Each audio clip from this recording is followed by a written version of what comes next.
सबसे पहले किसने व्यवसाय प्रारंभ किया, इस बारे में विवाद है। एक किस्सा कहा जाता है कि एक बहुत प्रसिद्ध हकीम लुकमान हुए थे, जिसके लिए अभी भी कहा जा सकता है कि शक का इलाज हकीम लुकमान के पास भी नहीं था। ऐसा कहते हैं कि उन्होंने जो है अपने दवाखाने के बाहर एक तख्ती टांग रखी थी कि हर मर्ज की दवा में करता हूं। कुछ दिनों बाद उन्होंने हर मर्ज और तकलीफ की दवा करता हूं एक तख्ती में ये तकलीफ वर्ड बढ़ा दिया। अब एक नगर सेठ उनके यहाँ पहुंचे, उन्होंने कहा कि हकीम साहब मेरे को थोड़ी सी दिक्कत है, शारीरिक नहीं है। तो उन्होंने कहा मैं तो इसीलिए बैठा हूं, आपकी हर प्रकार की दिक्कत बताइए, मैं बताता हूं क्या होगा। तो उन्होंने कहा कि मेरे बेटे का कामकाज में मन नहीं लगता है और वो बड़ा उदासीन सा रहता है, कुछ खाता पीता नहीं, कुछ नहीं करता, अपने कमरे में बैठा रहता है चुपचाप।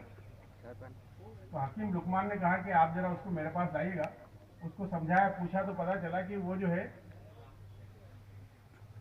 किसी प्रकार से अपने लव अफेयर में फेलियर हो गया था, तो दुखी था।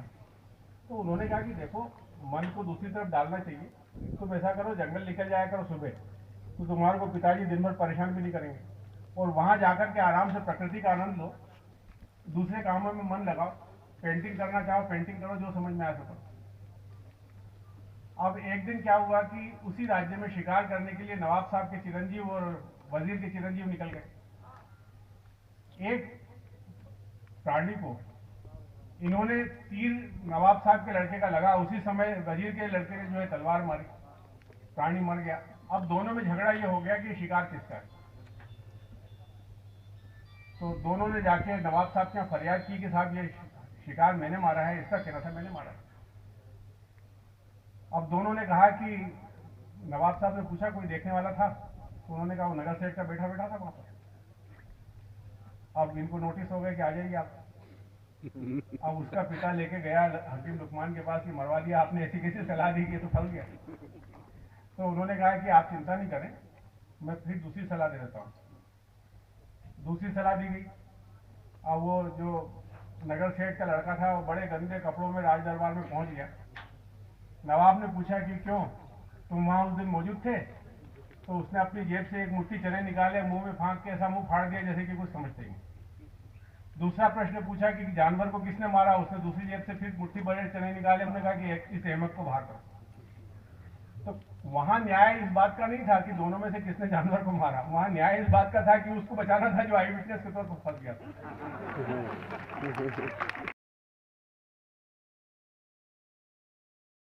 Common sense. पर आजकल के निरक्षर रहते हैं तो भी वो जो है 10वीं तक तो 8वीं 10वीं तक तो पास कर ही लेते हैं। परंतु आप पीछे के युग की कल्पना कीजिए कि जब कॉमन सेंस बहुत कम था, तब क्या होना था। एक गांव में कई सारे लोग निवास करते थे, तो उसमें एक साहब ने ठेका ले रखा था सबकी समस्या सुलझाने का। उनको लाल बुझक्कड़ कहा जाता था। एक दिन गांव में रात को क्या हुआ कि एक हाथी जो है वो निकल के चला गया और गीली जमीन पर उसके बड़े बड़े पैर के निशान बन गए। अब सुबह जब गांव वाले उठे तो उन्होंने कहा कि ये क्या है। तो सबने कहा कि चलो लाल बुझक्कड़ साहब से पूछते हैं क्या है। अब उनका जवाब सुन लीजिए आप क्या दिया उन्होंने। लाल बुझक्कड़ बुझे और न बुझे कोई, चक्की पैरों बांध के हिरना कूदो हो। अब that was the common sense and I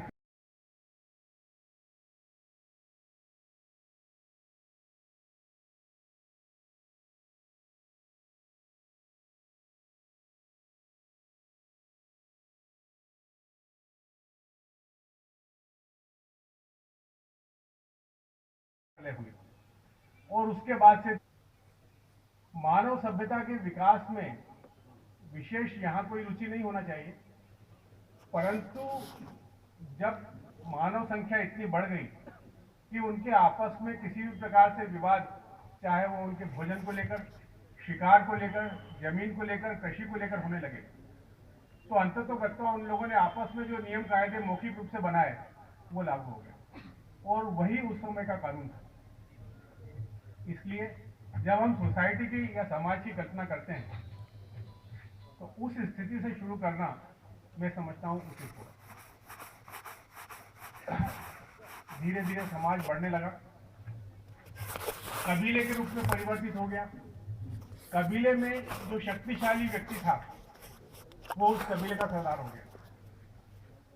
पूरा कबीला उसके हुक्म को मानने लगा और ये स्थिति हो गई थी कि जो उन्होंने कह दिया वो कानून है।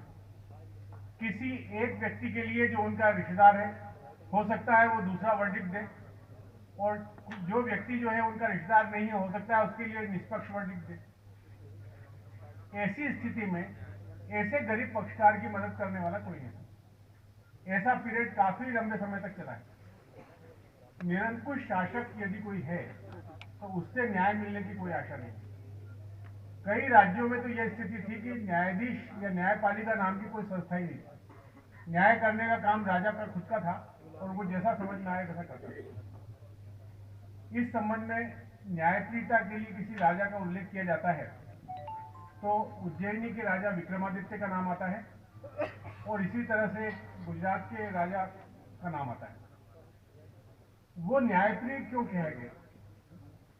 जो भी उनके सामने समस्या लेके पहुंचा, तो चाहे वो गरीब था या अमीर था, उन्होंने उसकी समस्या को ध्यान से सुना और अपने विचारों से, अपनी कसौटी से उन्हें परखने की कोशिश की, और परखने के बाद अगर सत्य पाया तो उन्होंने उस हिसाब से उसका फैसला किया। और यही कारण है कि विक्रमादित्य बड़े न्यायप्रिय राजा माने गए।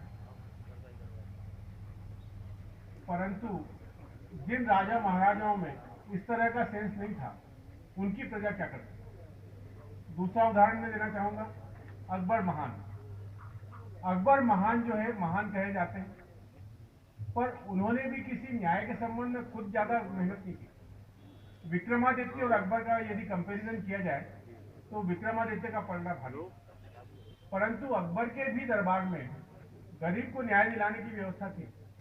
आप सब लोगों को बिरबल की खिचड़ी का किस्सा मालूम होगा कि एक व्यक्ति को राजा बादशाह ने ये इनाम देने से, कहने से मना कर दिया कि यदि वो कमर भर पानी में यमुना में रात भर खड़ा रहा तो दूर किसी दिए की रोशनी से उसको गर्मी मिल गई, इसलिए जो है वो इनाम का पात्र नहीं है। बदले में बिरबल ने बादशाह को इनवाइट किया लंच के लिए, और खिचड़ी के नीचे 10 फुट नीचे जो है लाव जला के आराम से बैठा था। बन रहा है, बन रहा है, बन रहा है। अंत में उनका सब्र का प्याला भर गया अकबर का, तो उन्होंने कहा कि क्या हो रहा है? तो उन्होंने जाके कहा कि ये 10 फीट ऊपर के इसमें आंच लगेगी खिचड़ी में। तो उसने कहा, हुजूर जब 200 कदम दूर से दिए की रोशनी से उस आदमी को गर्मी मिल सकती है तो ये तो पास ही 10 फीट। अंत तो बचता उस गरीब आदमी को इनाम मिला। तो ये भूमिकाएं जो आती जाती है, ये भूमिकाएं सभी हमारे अतिथियों का निवेदन करता हूं कि हमारे मिश्रा जी से, जैसा अभी लोगों ने कहा कि लाइन लगा के चाहते थे लोग स्वागत करना, तो एक आत्मीयता आपके प्रति जो है वो हर व्यक्ति, हर वकील महसूस करता है। ऐसा नहीं लगता कि ये हमसे कोई दूर के लोग हैं, ऐसा लगता है हमारे बहुत निकट के हैं, और जो मन में होता है वो आदमी आपको बोल देता है। हम आपसे अनुरोध करना चाहते हैं कि इस सब में हमारी मदद करने की कृपा करें। धन्यवाद। जय हिंद। समय का पालन ना करना, कार्यक्रम में मुकदमा जिस दिन लगा है उस दिन तैयार होकर न जाना, इस उम्मीद में कि पेशी बढ़ेगी, और जिस पक्षकार ने आपको मुकदमा दिया है उसका मुकदमा अच्छी तरह सारे कानून के पहलुओं को समझ के, जान के, किसी दूसरे से समझ के अगर आप ना समझ पाए तो उसको तैयार करना। तो ये जितनी भी कुरीतियां हैं, बुराइयां हैं, इनको त्यागिए, तभी आप आगे बढ़ पाएंगे। चौथा सिद्धांत जो है वो है करुणा। करुणा यानी कंपैशन। करुणा एक ऐसा भाव है जो इंसान की आत्मा को तृप्त करता है, निखारता है, और आपको एक अच्छा व्यक्ति बनाता है। तो अगर आपके पास कोई ऐसा पक्षकार हो जो पारिश्रमिक ना दे पाए और मजबूर हो, उसका काम बिना पारिश्रमिक लेके करिए। और हर अधिवक्ता के पास कुछ ना कुछ ऐसे केसेस जरूर होने चाहिए कि वो बिना पारिश्रमिक लिए काम करे। उससे आपका व्यक्तित्व निखरेगा, उसकी आत्मा आपकी तृप्त होगी, आप एक बढ़िया एक वकील भी बनेंगे और अच्छे व्यक्ति भी बनेंगे। और सबसे आखिरी जो सिद्धांत है वो है न्याय। अब न्याय की परिभाषा मुझे करने की जरूरत नहीं है, क्योंकि आप इसी फील्ड में हैं। जो भी करें, जैसा भी कृत्य करें, जिससे भी बात करें, जिससे भी संबंध रखें, हमेशा न्याय करें सबसे। और एक छठा मैं अपनी तरफ से और जोड़ा पाऊंगा कि समय का जरूर पालन करें। न्यायालयों में आजकल देखा गया है कि समय का पालन नहीं होता है। तो समय एक ऐसी चीज है जो बहुत बहुमूल्य है। जैसे कहते हैं कि time is the most valuable thing in the universe. जो समय निकलता है वापस नहीं आता है। तो समय का हमेशा पालन करें।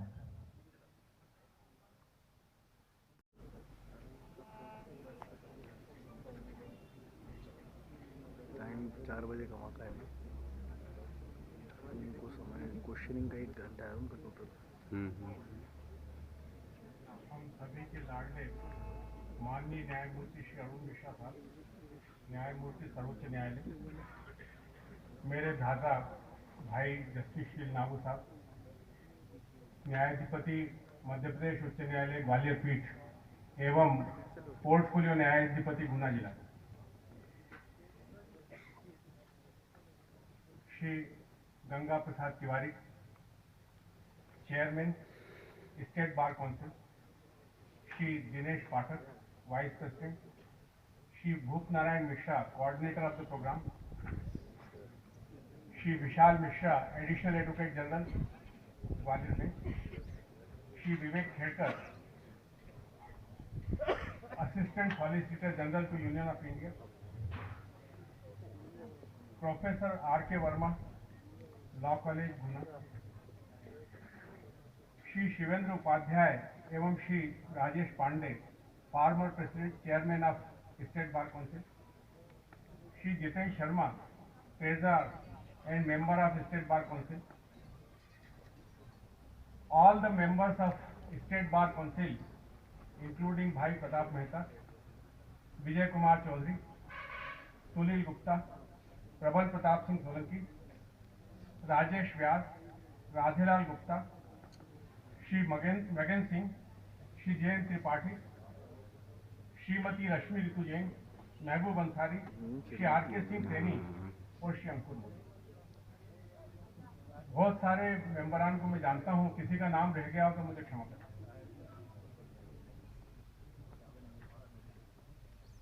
श्री संजीव दत्ता, जिलायन सत्र न्यायाधीश गुना एवं उनके सहयोगी और सहकर्मी, president and office bearers of district bar association Guna and other bar association out of the district and within the district,